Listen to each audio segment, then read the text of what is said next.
Richardson, how are we doing? Just got a chance to meet your Mayor Pro Tem, who came in and greeted me. And I said, I think the people of Richardson really like their democracy.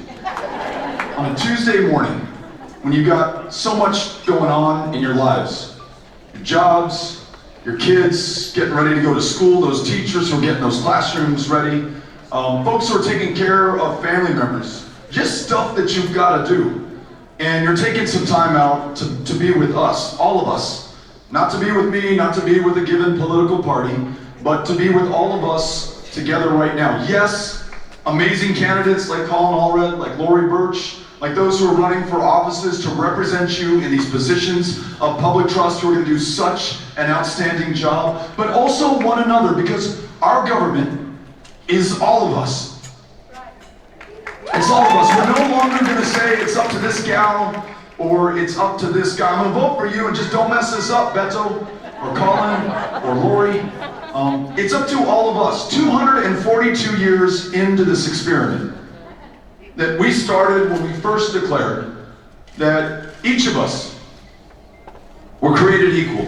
And that inherent inside, unalienable, meaning no one can ever take this from you, is your life, your liberty, and your ability to pursue your own happiness, your potential, your genius, that which is inside of you. If you're only allowed to express it, will not only make your life, but all of our lives better. And the only way this works is in meetings like these town halls, where Colin comes back to you, Beto comes back to you, and we hold ourselves accountable to you. We remind ourselves who it is that we serve, to whom we are accountable. I have a monthly town hall as a member of Congress for the 16th District, representing most of El Paso, Texas. Open to all, no holds barred. And very often, in fact, it may be more the rule than the exception, those who come out are there because they have a burning, unanswered question, or they've been disappointed by an action I've taken, or the fact that we have not moved quickly enough on the things that we committed one another to working on. And they're going to hold me accountable, and there's a healthy dose of fear that I feel inside when I come into an auditorium like this. I'm going to face those who put me into office in the first place. I'm going to face those who voted against me or didn't vote at all. We never ask party affiliation. It's always held in a public place, a library auditorium, a high school gymnasium. Anyone can ask any question, and literally anyone can ask any question, level any criticism, offer any idea or suggestion. And I'm a much better representative for that. I think about every vote I take because I know I'm gonna have to come back and explain this to my constituents. I will never, ever come back after someone stood up and said, I waited 3 months to get into the VA to see a psychiatrist to treat my post-traumatic stress disorder that I have been carrying for 50 years since I came back from Vietnam. And I can't get in. They will never accept that, well, those Republicans are in power. They're in the White House. They're the majority in the House and in the Senate. We just got to win this next election, and then we'll get it right. When they asked me to make sure that those veterans who have what is known as a bad paper or an other than honorable discharge, who by law were unable to go into a VA.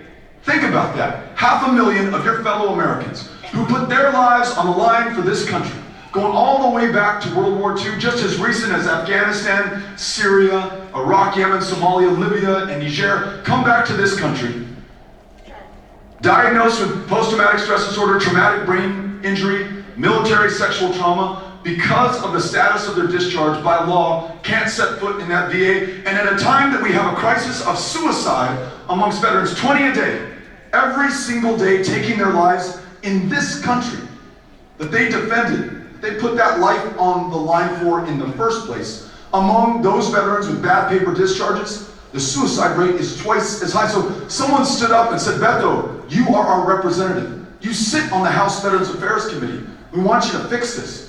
And we wrote this bill, the Honor Our Commitment Act, that would open up mental health care for those veterans who had been denied it before, but that bill, as well-intentioned and perhaps as well-written as it was worth all the paper it was written on and nothing more if we couldn't get it passed. And so I reached out to a Republican colleague of mine who'd written his own version of that bill, different than mine, not my version of ideal, but better than what exists today. And each of us were willing to compromise, to find some consensus. Those are two of the dirtiest words in Washington, D.C. today. Nonetheless, we introduced this piece of legislation to our colleagues on the House Veterans Affairs Committee where it passed. We made our argument on the floor of the House. My Republican colleague, though we're of different parties, each of us cared just as much as the other about those veterans that we represent, veterans all over this great country. And he said, look, is this going to cost a little bit more to make sure that those veterans are provided the care that they deserve, that they earn, that they need to get back on their feet, that they need, frankly, just to survive? Yes, it's going to be a little bit more expensive for us. But that's a price I'm willing to pay. That's a burden that I will bear. I made my case to my colleagues as well. There should be a consequence for the status of your discharge, for the decisions you made. But the consequence cannot be your life. And so our colleagues listened to us, this Republican member, this Democratic member, making our best case, coming together on an issue that is deeply important to this country. And last December, that bill passes 435 to 0. Every single one of our colleagues come together for the ladies. Months later, we're able to get it passed in the United States Senate and on to President Donald J. Trump's desk for his signature, expanding and opening up mental health care access and saving lives in the process. And the only reason that happened, it has very little to do with me or anything that I was able to achieve. It's just the fact that somebody stood up at a meeting like this and said that we needed to do something. And I anticipated that if I were to come back and say, look, I wrote this great bill, but we're in a Republican majority institution and Donald Trump's president right now and I can't get anything done, they would call bullshit on me, as they should. They would not put up with it. They would say, Beto, find that Republican with whom you can work. Make this happen. We sent you there. Get this done. This institution today, it is supposed to pass the laws and make sure that it reflects the interests of all of us, all 28 million in Texas, all 320 million in the United States of America, is as dysfunctional and divided as it has been in my 45 years on the planet, maybe in your lifetime as well. The open question right now, when we find that 9% of Americans approve of the job that Congress is doing, is just who those 9% are. To put it in perspective, communism, approval rate 10%. Gonorrhea, approval rate 8%. So sandwiched right in between totalitarianism and venereal disease is your Congress, ladies and gentlemen.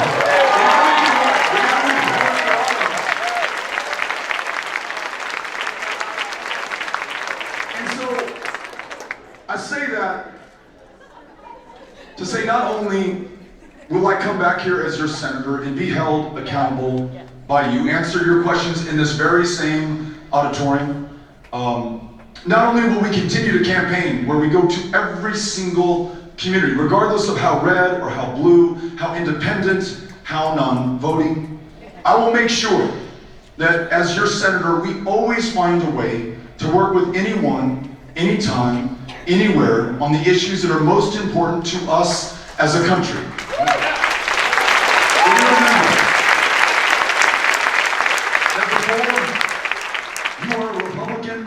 Before you're a Democrat, before you're an independent, you are an American, you're a Texan, you're a human being. And we're going to start acting that way in this country, and Texas is going to take the lead. So, for the Republicans who are here today in Richardson, who have joined us in this room, you're in the right place. For those Democrats who are here, you're in the right place. Independents, non-voters, you're in the right place. Those who have already decided to vote for Senator Ted Cruz for re-election, you're in the right place. Those who are going to vote with us, thank you. Those who have not made up their minds, I hope to be able to answer your questions or make the case to you that this is the election of our lifetimes. And everything that we care about in our lives, and more importantly, the lives of our kids and the generations to follow is on the line. It's at stake. And we cannot do better nonsense. So let's find a way to do this together. Think about some of the challenges that we face right now, and I try to view them through the eyes of my children. Our oldest, Ulysses, is 11, just started his first day of middle school yesterday at Wiggs Middle in El Paso. His sister Molly is 10 years old. She started the first day of her last year at Mesita Elementary in the 5th grade, the same elementary school that I went to when I was a little kid growing up in El Paso. I know we have another Mustang in the room as well. Their little brother Henry, who's 7, it's his first day in the 2nd grade at Mesita Elementary.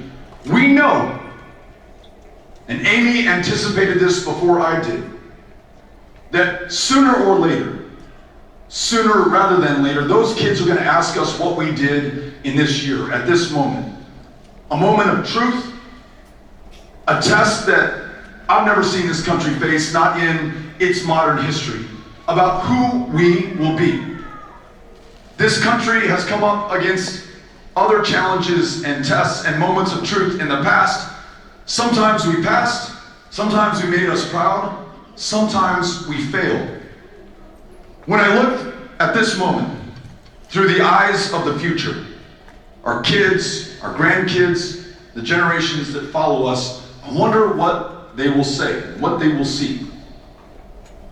I think about how we look at those who preceded us in this room and in this country when they had the chance to do the right thing.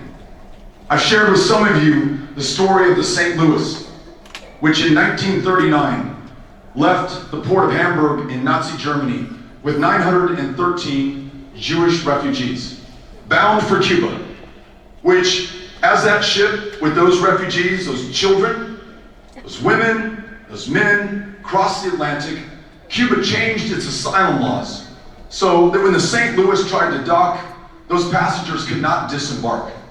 And so they did what any human would do today or in 1939 or for any point in the last 240 years and counting. They set sail for the United States of America, this land of asylum seekers and refugees and immigrants from the world over. And we sent that ship, all of her passengers, back to Europe. More than 250 of those passengers, kids, women, men, would be murdered during the Holocaust.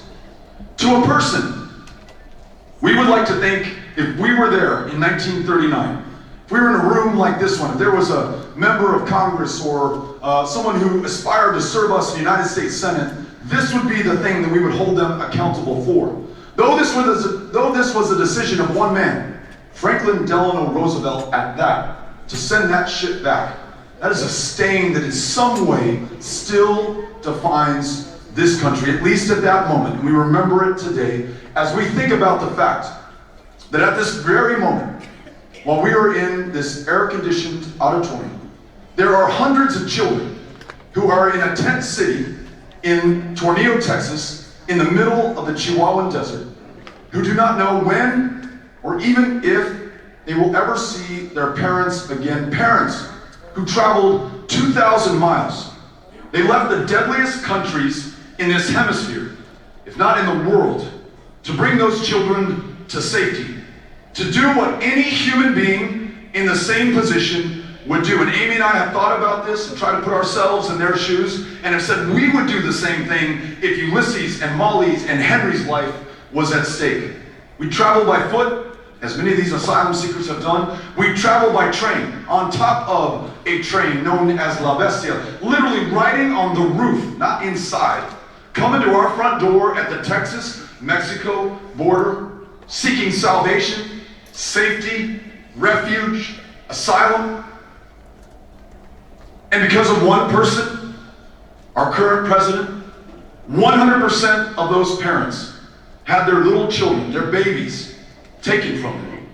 100% of those parents were prosecuted like common criminals, turned over to the Department of Justice. Hundreds of them already sent back to Honduras and to Guatemala and to El Salvador. No means to get in touch with those kids who are in Tornillo or foster homes scattered all over the 50 states of the United States of America. Many of you joined us in Tornillo when this was first happening, to bear witness, to testify to our fellow Americans, to know full well that the eyes of history, those kids and grandkids who will be judging us, were upon us, and that we better have a great answer. And because of the pressure that we brought to bear, the administration, at least temporarily, stopped separating, stopped taking kids from their parents. But the administration has not yet reunited all those kids and has not promised to desist permanently from doing this again. That is on us. Remember, we are the government. And I'll tell you this, having been down to McAllen in the first week that this was happening, going into the busiest Border Patrol station in the busiest Border Patrol sector along the 2,000-mile US-Mexico border, getting a chance to meet one of those young mothers with her 7-year-old daughter in the cell that they were being held in before they were going to be separated. That little girl was clutching her mother's hand for all the life she had in it. You can imagine she had been doing the same for the last 3 weeks, last 2,000 miles, as they survived the journey, sometimes without enough food, without enough water, with no money whatsoever. Survived those who would prey upon human misery. The entire time that I was talking to her mother and listening to her mother, that little girl never took her eyes off of her mother, never looked at me once. That mother was her life. And within hours, she would be taken from her mother to a processing center about 5 minutes away, which I also visited, where she would be kept in a cage with netting overneath, sleeping on a polished concrete floor with a mattress 4 or 5 inches thick, with a mylar blanket over her. Kids kept in one set of cages, separated by sex. Parents kept in another set of cages. Border Patrol, which apprehended them, would issue each of them an alien number, but as the kids were turned over to HHS, they couldn't track them with their parents. As the parents were turned over to the Department of Justice, they couldn't track them with their kids. Every time, at every step of the process, when I asked somebody in charge, how are you going to make sure that they reunite them, they would answer, it's not my department. This isn't my job responsibility. That's someone else who is supposed to do this. This country was not prepared to separate families on this industrial scale. No preparation to reunite them after we had done that. And I'll tell you what, even though we've been able to reunite many of them, the damage is done. The cruelty has been inflicted. The torture is something that they will have to survive the rest of their lifetimes, because we went to Annunciation House in El Paso, one of the Catholic charities that has been helping to facilitate the reunification of families. And I met another mother with another 7-year-old girl as they were reunited, and instead of tears of joy from that child, instead of a big smile on her face, there was no expression at all. And I can only imagine, I'm not a therapist, I'm not a psychologist, those in the room can tell me how this works, but that child has been hurt as bad as a human can be hurt. And she has, I would guess, probably instinctively set up a defense against ever being hurt that way again. I don't know when or if she's going to be able to connect with her mother, but that is what this country is doing. So I ask all of us, apart from any election or the 6th of November, to do everything within our power now, for those who are in positions of power, to listen to us and to not rest until every child is reunited with every parent, to make sure that families are not separated in this way again.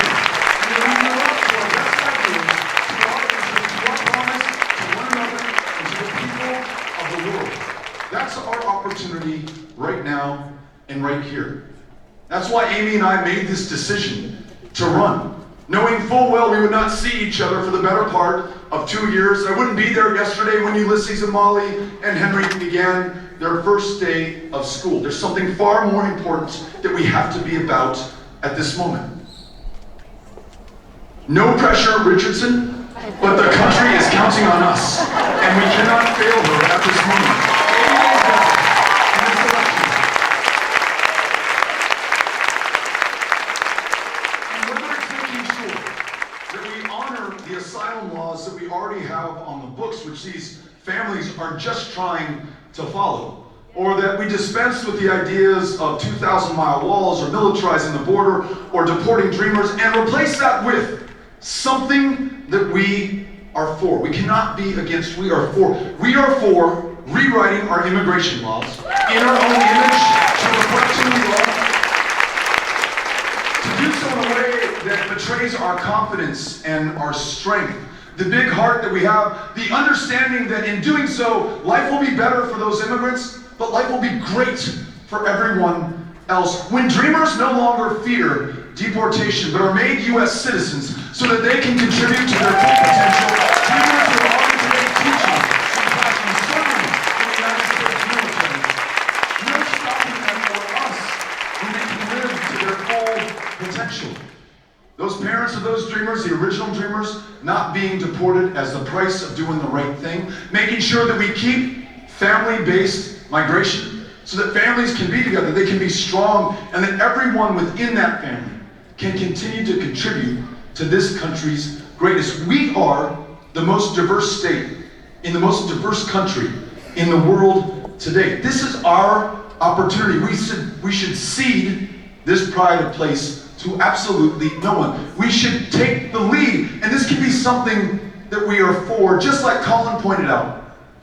As the students in this community start school on Monday, and the teachers are already in the classrooms getting them ready, we can lead the way on making sure that there's a world-class public education for every child in every community, in every state of this country. It begins by making sure that those teachers that are in the classrooms right now are paid a true living wage. Don't have to work a second, sometimes third job just to make ends meet.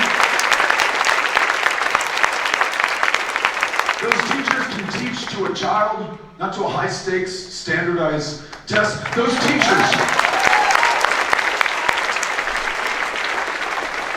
like Eric Johnson, one of my all-time heroes who has devoted his life to public service, don't have to fear somebody walking into that classroom and taking one of those lives that those teachers have dedicated their lives to. Don't have to worry about firearms training and packing heat when they walk in to that first grade classroom. Because our past universal background checks will make sure that weapons of war stay on the battlefield and not sold in our communities. We'll have the courage and the strength of our convictions, and we'll do the right thing. And then when those teachers retire, there must have been a moment in the not too distant past when teachers were getting filthy rich in this state. Let me make my argument. There has not been a cost of living adjustment for retired teachers in the state of Texas since 2005. So in real dollars, every single year, less is coming in to their households. In addition, Steve Rudner, además, to add insult to injury, last year, the state of Texas doubled the health care costs for those retired teachers. And then, icing on the cake, thanks to the windfall elimination provision, if you worked in the private sector, paid into Social Security every working day of your life, as does every other working American, and then decided to dedicate your life to public service, that problem child, sophomore student at El Paso High, Beto O'Rourke, third year in remedial algebra, you're gonna help him. We punish you for doing that. You will not be able to earn back 100% of that earned benefit that you paid into. What are we thinking? Now, either those teachers were getting filthy rich, or we have our priorities upside down. How can we ever hope to attract the next generation of teachers into public service if we do not treat those in the classroom today and those who retire with the respect and the dignity that they are owed for the service that they have provided? George Washington, 240 years ago, said, our ability to attract our fellow Americans into the necessary jobs of public service is wholly dependent upon how they see those who preceded them in those same positions being treated by this country. I know Texas can do the right thing. And listen, it doesn't end there. For $10,000, we can expand per child, we can expand public education so that it begins universally for every kid at pre-K. Or, given the fact that we know when children can start at pre-K and we can even some of the deficits that some kids begin with based on race and ethnicity, chances are, and income, chances are some kids will start the first day of kindergarten 10 months behind in math. We'll start the first day of kindergarten 12 months behind in reading. What if we move the starting line so every child could start at the same place, regardless of how wealthy or poor their family is, regardless of how many jobs their parents are working, who may not have the chance to read to them before they go to bed the night before. $10,000, and what we know is that those children are more likely to graduate from the 12th grade. They're more likely to pursue higher education. They are less likely to be part of the criminal justice system. Now, when they challenge us on this, sounds like a lot of money, O'Rourke. $10,000 per child. Why don't people just pull themselves up by their bootstraps and pay for pre-K on their own? $10,000 a child per year versus $22,000 per adult per year in the largest prison population on the face of the planet today. And we're trying to invest in public education at half the cost and incarceration at double the cost. We can do this. And we can also make sure, as I've learned by listening to teachers, to people in every community across this state, that it also has to include equity in education. I mentioned the uneven start line that many children begin their educational careers with. That is compounded by the fact that as early as 5 years old, in the second grade, children based on race will be disciplined disproportionately. African American children stand the chance to be expelled or suspended at 4 to 5 times the rate of white children in the same classroom, in front of the same teacher. This school to prison pipeline that we have created and are running at full steam in this state and this country must be dismantled. It means that we invest, it means that we have equity, it means that teachers understand their students, and if we can, we recruit teachers who look like their students in those classrooms. But it also means that we end a war on drugs that has become a war on people, on some people more than other people, a war on drugs that has produced 1/3 of that prison population that I already told you is the biggest in the world for nonviolent drug crimes, and disproportionately African American and Hispanic American, at a time that 29 states have decided to make marijuana legal in their states, the majority of those states in the union. Who's going to be the last man, chances are the last black man, to be behind bars in the state of Texas for something that's legal through most of the rest of the United States, if we make the tough but the important political decision to end the prohibition of marijuana nationally.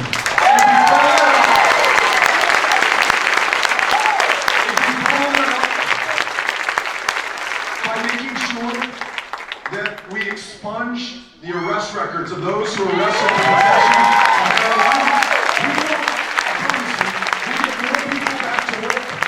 There will be no more bots on that job application form. You will be able to qualify for student loans. You'll be able to get on with your life, finish your education, work that job, pay your taxes, raise your family, shoulder your fair share of the burden so it rests a little bit lighter on everyone else. In order to do this, to do anything aspirational that we want to achieve, whether that's criminal justice reform, whether that's immigration, whether that's getting behind our great public school teachers, whether that's this state where the largest provider of mental health care services is the county jail system in the state of Texas. This state, which is the most uninsured state in in the United States of America. This state, where people are dying of the flu and of diabetes in the year 2018, in the wealthiest, the most powerful country the world has ever known. A country whose taxpayers, at public expense, funded the research and innovation that came up with the cures that are more expensive here than they are anywhere else in the world. What if this state, because they would not see it coming from us, led the way on universal, guaranteed, high-quality health care?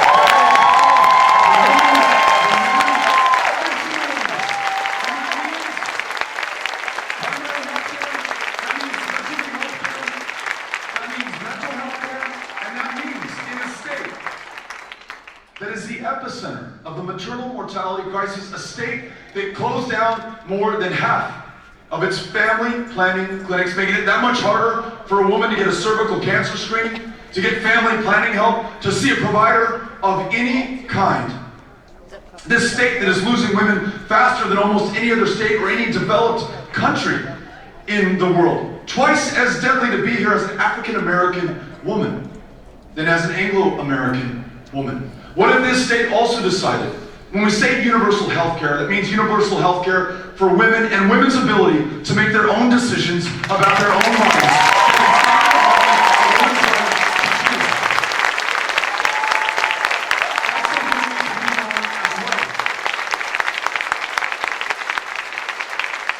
So whatever brought you out here today, any of the issues that I brought up or those that you will raise, whether you care about the fact that if this planet continues to warm another 2 degrees Celsius, we lose it forever. We lose it for the generations that follow this one. Storms like Harvey that dumped 58 inches of rain on southeast Texas, the landfall record in recorded history in North America. The scientists tell us they will become more common, they will become more frequent, they will become more prolonged, they will completely undermine our ability to live anywhere near the ocean. We will not worry about rebuilding Houston or Rockport or Port Aransas or Port Arthur or Beaumont or Nome, because those cities may not exist anymore. Humans may not be able to live in them. We will not worry about droughts that North Texas and the Panhandle and West Texas are just emerging from after 5 years, because we will no longer be able to grow our own food, our own fiber. We will no longer be able to feed and clothe this state, this country, and so much of the rest of the planet. No state better understands the consequence of not climate change that will come, but climate change that is already here better than Texas. No state has a better opportunity to lead on this issue. And again, not just what we're against, but what we're for. We're number one in the United States of America today in the generation of wind power. We could be number one in the United States in solar and geothermal as well. These are jobs that are high value, high wage, high skill, and in Canadian livelihood. We can take that lead from this time into the world, into every generation that will follow ours. But the only way we're going to do it is if we decide that we're going to do it together. We cannot be divided on these small differences. Geography, party, race, who you love, who you pray to, how many generations your family has been here, or whether you just came here yesterday. This is our moment in a country that's never been more divided or polarized to come together, and most importantly, we've got to make sure that we continue to listen to one another, including and maybe especially when we disagree, come to a different conclusion on an issue that we care passionately about. That's a genius of this country, that we can still, 242 years in, peacefully resolve our differences, peacefully find that common ground from which we can work together. But the threat that we face right now is not just our politics, it's not just these parties. It's the fact that we've never had a greater concentration of wealth and power and privilege. I've never seen in modern history, maybe going all the way back to the Gilded Age of the 19th century, this level of control of our government, of our elections, and of our public policy in the hands of corporations who call the tunes and the shots in Washington, D.C., who wrote a $2 trillion tax bill whose benefits disproportionately went to the very wealthiest and to corporations that were already sitting on record piles of cash. You have low-level street dealers rotting away behind bars. You have those who foisted the opioid crisis that has claimed the lives of tens of thousands, making record profits right now, getting off scot-free in this country. At the same time that they created the most expensive pharmaceutical prices, despite the fact that we buy them by the ton, for the VA, for TRICARE beneficiaries who retired from the military, for Medicare, for Medicaid, for federal retired employees. That's why this campaign, thanks to you, we made this decision together, does not accept a dime from corporations or special interests. We can always agree on every issue, and no two people ever will. But you'll never have to wonder where it's coming from, or where I want to help us get to. This is for all of us, the people of Texas and the United States of America only. Never corporations, never special interests, never PACs. That thought will never have to cross your mind. And I'll tell you what, not only does this feel good, coming together in the way that we have come together, visiting every single one of the counties of Texas, all 254. The bluest of places, the reddest of places. Abilene, Texas. You all who've been to Abilene know that it is so red, you can see it glowing from outer space as you orbit the Earth. Last week, we had a town hall meeting in Abilene, Texas. I believe it was our 4th town hall. 800 people came out to that town hall meeting.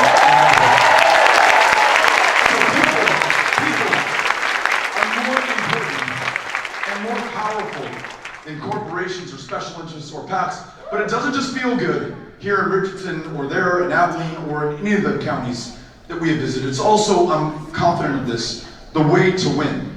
Because in the last 3 months, while Ted Cruz went to those PACs for his contributions, those special interests, the billionaires that he cultivated while running for the presidency, while he was our senator, instead of being in our counties, he was in the 99 counties of Iowa, and he was in New Hampshire, he was in those places, able to raise $4 million that he's already used to attack us on air, trying to make us scared and fearful and paranoid and anxious. Maybe we just give up and stay home and don't vote, because who knows with these people.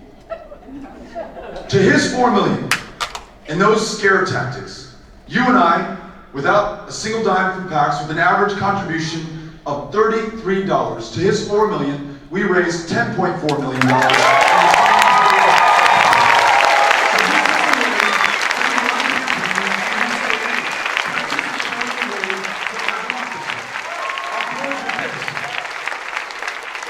A little more than 80 days to go before this is decided.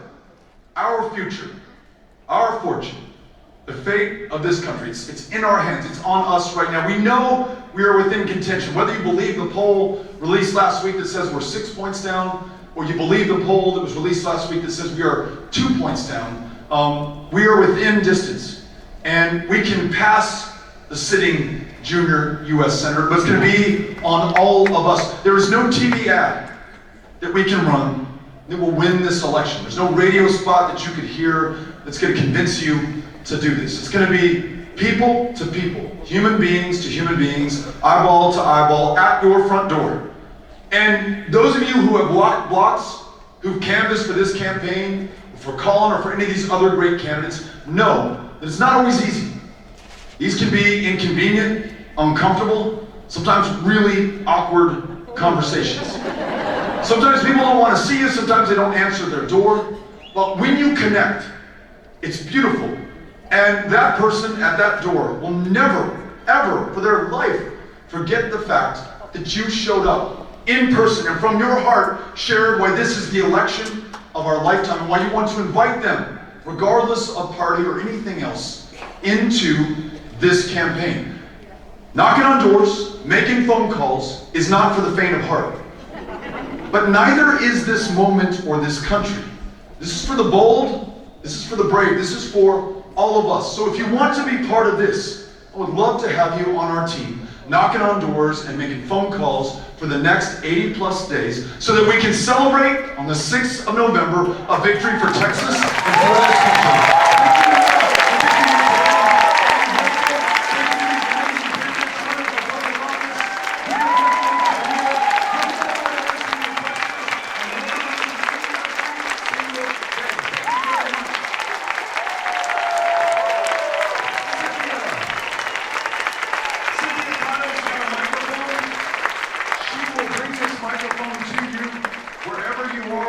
have time for a few questions today.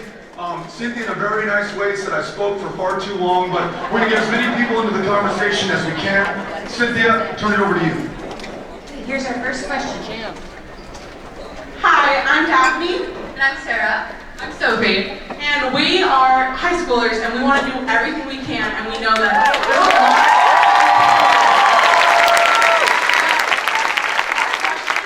we're starting an activism club at our school. We've already got so many people interested and intrigued, but we want to know what's the best thing we can do to help you at this. Great, thank you. Daphne, Sarah, and Sophie, first of all, thank you for being here. And, you know, I mentioned knocking on doors. I want you to help us do that. It's not easy, but I'll tell you what, it's the best introduction, not just to campaigning, but to civics and to democracy and to what this country should be about. Having conversations with our fellow Americans about our shared future in this country. In addition, if you don't mind taking a picture while we are here, putting that on Snapchat, on Instagram, on Facebook, on Twitter, when they see us together, they will not be able to help but vote for us in this next election. You know plenty of 17-year-olds who will be 18 by the 6th of November. They can register to vote today. You know plenty of 18 and 19 and 20-year-olds who can already vote as long as they're registered. Let's get them signed up. That can be on you. If you're old enough, you can sign up to be a deputy voter registrar, or someone else in your life can. Do we have any DVRs here today? Holy smokes! So everyone with a hand up can help anyone in your life who's not yet registered to vote. And then the last thing, I mentioned knocking on doors, making phone calls, you can text. This is so rarely done anymore. But if you will take 10 minutes to begin a text thread with as many friends or family members, if you'll send an email, I don't know if you all use email. That is so 20th century, I don't know if no one's doing that anymore. But classmates, friends, family, neighbors, and in your own words, don't take anything off the website, don't even use what I said. Just say, this is why I spent part of my Tuesday morning with a bunch of other amazing people from my community, with BETO, with this campaign. This is why this is important to me. Just like knocking on a door, something that's not scripted, that isn't sent from the campaign, that's not, focus group tested and approved, but it's just you from your heart. That is some really powerful stuff. And so, if you will do that, that will break through cynicism and apathy. It'll engage people, and Cynthia, we're going to be able to hang out for some pictures for a little bit. Yeah, we'll have a little bit of time. So I'm gonna close my answer there, so we have time to take pictures. I'd love to take a picture with you. Other thing is, we had a really good problem today. More than 2,000 people showed up for this meeting.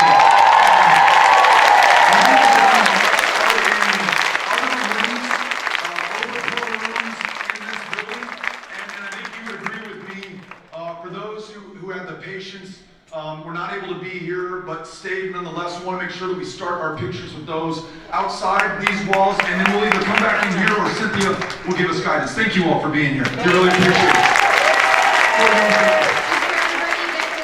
Voter registration table outside, so if you are not registered, please go and sign up there. Thank you, Charlie. First of all, I wanted to say, I am a supporter. I was with you last night at your headquarters. Oh, thank you.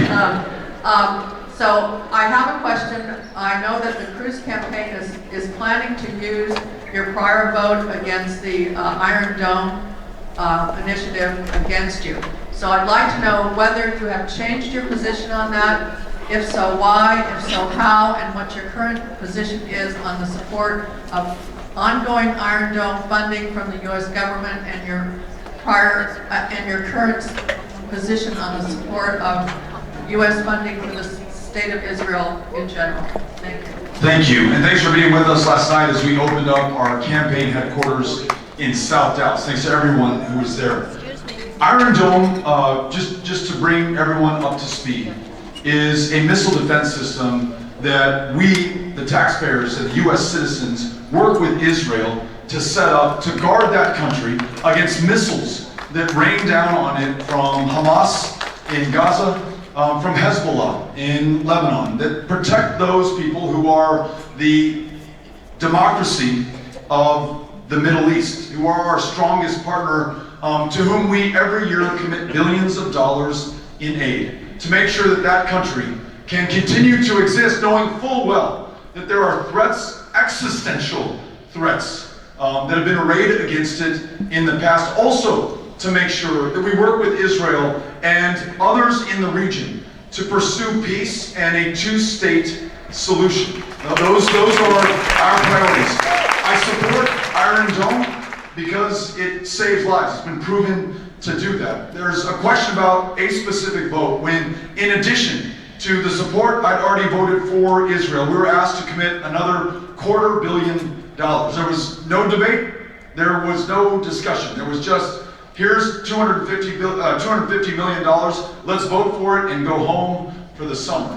If it were any country at all, including Israel, if it were our own Pentagon that asked me to spend $250 million of your money without discussion, I'm going to wait until we can have all of the information to make the best informed decision. That's the reason for my vote. I have supported Israel and Iron Dome before and after that vote every year since. So thank you for asking the question. Again, thanks for being out there last night. Appreciate it. These are my last two questions. Hello, Mr. Ward. So I'm 18 years old, and as you know, the Afghanistan war has been going on for 17 years. So I'm the generation of Americans that's only known war. So my question is, what are we doing in Afghanistan still, and what is our exit strategy? Thank you. Great question.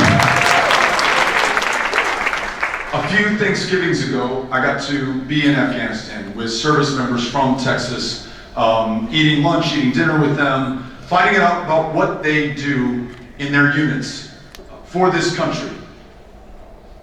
And frankly, so that everyone else doesn't have to do it. Since 9/11, fewer than 1% of our fellow Americans have served in uniform in these wars that we're fighting all over the world. And with great detail, those service members can tell me exactly what they and their unit had done that day, the day before, what they were planning to do the next day. But when I'd ask, what are you doing here? Like, what is the United States military doing here? They would turn the question to me and say, I don't know. Tell me what we are doing here in this country. 17 years in, with no definition of victory, so that we will know when we have won. No commonly understood strategy. Having spent hundreds of billions, lost thousands of lives, taken many thousands more in the name of this country, everyone here in this room. An authorization for the use of military force passed in 2001, which has not been substantially debated or revised or owned by your representatives and therefore by you since then. An authorization that is the legal underpinning for our presence tonight, where it is already tonight in Syria, in Iraq, in Yemen, in Somalia, in Libya, in Niger. These are wars without end, without oversight, that have added trillions of dollars to the national debt. We're asking our fellow Americans to put their lives on the line, to potentially lose their lives, to come back with their lives irrevocably changed, without fully understanding why. My colleague, Barbara Lee, in 2001, when this country was voting to go to war after 9/11, was the sole member of Congress to vote against it. And I remember listening to the radio that night as they announced the vote. And I thought to myself, who is this unpatriotic person who serves in the United States Congress that won't vote to go to war after what has happened to us? Well, I've gotten to know Barbara Lee since then. First of all, she was born in El Paso, Texas, is an extraordinary human being, and I've watched the speech that she gave on the floor of the House that day in 2001. And you can tell she is anguished. I want to make sure that we do the right thing. I want to make sure that we got those who got us and stop it from ever happening again. What I'm worried about, she said, is that by voting for this authorization, we will be voting for a blank check that will cause us to go to war forever, without end. And how prescient she was 17 years ago when I was your age. I was a senior in high school. And I still remember the day that I heard George H.W. Bush announce United States military. That means United States women and men involvement in Iraq. We've been there every day since. 27 years and counting, 6 successive administrations. No lesser light than Albert Einstein said, to do the same thing over and over again and expect a different result is the very definition of insanity. We need to end these wars. We need to end the authorizations. We need to debate new ones if we must. And listen, is that frustrating? Might the outcome be different than what we want? Yes. That's why the Constitution vests that power in you in the first article and your representatives in Congress. They wanted to make sure that we weren't forever, perpetually in war as we are today, since Congress abdicated its responsibility. And if we say that we want to have the backs of those service members, let's understand the wars that we're fighting and the reason that we fight them. And then, last point on this, let's make sure that if we have the hundreds of billions of dollars to send them and the missiles and the guns and the equipment overseas to fight these wars, that we have the resources to take care of them when they come back from these conflicts, so that they can go to the VAs, so they can see the writer, so they can have a roof over their heads and a job that they can work in. Thank you for asking the question. Excellent. All right, this is our last question. Good afternoon, Beto. I saw you for the first time when you were in Plano for the first time, and you were impressed that you got 200 people. Look at where you are today. Thank you for being part of this. Yeah. And because of you, I've become more involved in politics than I ever thought. Here's my question to you. Since the election of our current president, I have made a point to try and be in touch. You notice I said try to be in touch with both the Senate that represent me. Corden is okay sometimes, but in the many times that I've tried to contact Senator Cruz by phone, 99% of the time you get a message. You can't be in everywhere if you get elected. When you get elected, you're not going to be able to do those town halls monthly everywhere. Can you guarantee that you will have enough people to answer phone calls? Yes. Yes. Very importantly.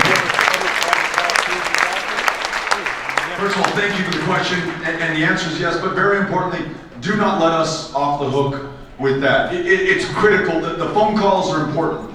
The ability to see you when you come up to Washington, D.C. is critical, but more important than all of that is to be here in person, that healthy fear that I told you that I feel when I go face my constituents in El Paso, where I will be held accountable, where I will be kept honest.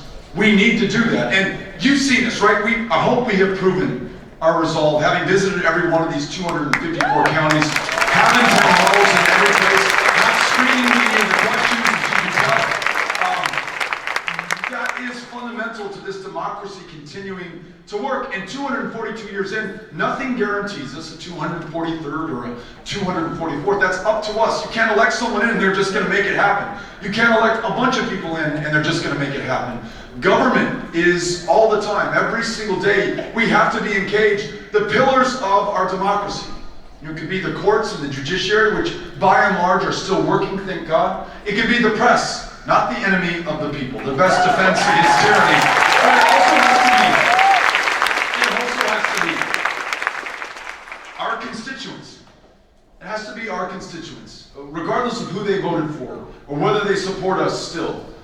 They have to make sure that we make things happen. So yes, we will answer the phones, but yes, you will see me back here in person answering your questions. Thank you very much.